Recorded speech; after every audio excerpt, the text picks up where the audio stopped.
क्या आप जानते हैं कि जिस तकनीक की मदद से आज लाखों निसंतान महिला पुरुष अपने बच्चे को जन्म दे सकते हैं, माता पिता बन सकते हैं, हम उस तकनीक की बात करने जा रहे हैं जिसे इन विट्रो फर्टिलाइजेशन IVF यानी परख नली शिशु कहते हैं।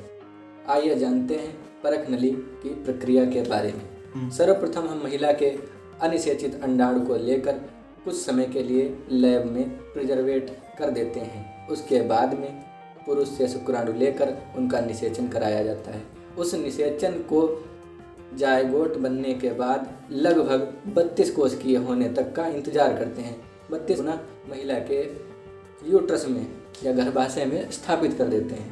परख नली शिशु की उत्पत्ति का सर्वप्रथम प्रयास इटली के वैज्ञानिक डॉक्टर पेट्रुसी ने सन 1959 ईस्वी में किया था, जो प्रयास असफल रहा। उनका बनाया हुआ परख नली शिशु या जायगोट सिर्फ 29 दिनों तक ही सर्वाइव कर पाया या जीवित रह पाया। उसके बाद में उसकी मृत्यु हो गई। फिर भी डॉक्टर पेट्रुसी के द्वारा किया हुआ प्रयास असफल रहा। उसके बावजूद भी जीव विज्ञान को एक नई दिशा देने का काम किया। इनके प्रयास के बाद में कई जीव वैज्ञानिक और डॉक्टरों ने इस विषय पर काम करना शुरू कर दिया। हालांकि कुछ समय के बीच कोई सफलता हाथ नहीं लगी। पहली सफलता हाथ लगी सन 1978 हाथ लगी इंग्लैंड के वैज्ञानिक डॉक्टर पैट्रिक स्टेप्टो व उनके साथी रॉबर्ट एडवर्ड के हाथ। सर्वप्रथम 25 जुलाई सन 1978 को जन्म हुआ प्रथम परख नली शिशु, जिसका नाम है लुइस जो ब्राउन।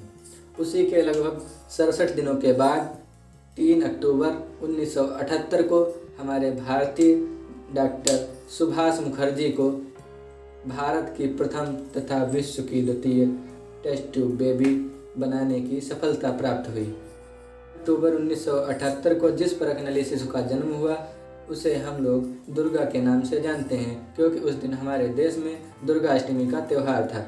उसके बाद में उस बच्ची का नाम बदलकर कनुप्रिया अग्रवाल कर दिया गया। जिन महान वैज्ञानिक डॉक्टर सुभाष मुखर्जी की वजह से हमारे देश को ये सफलता हाथ लगी, उन्हीं वैज्ञानिक को, उन्हीं डॉक्टर साहब को इस देश ने भूलने का काम किया।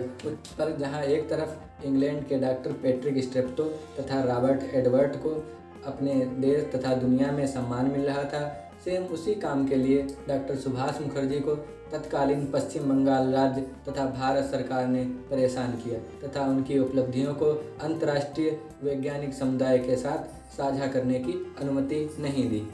फिर निराश होकर उन्होंने 1981 में आत्महत्या कर ली। उनके पास से सुसाइड नोट मिला जिसमें लिखा था कि मुझे मारने के लिए मैं हर रोज़ दिल का दौरा पड़ने का इंतज़ार नहीं कर सकता। फिर किसी दिन बात करेंगे विस्तार से डॉक्टर सुभाष मुखर्जी के जीवन पर।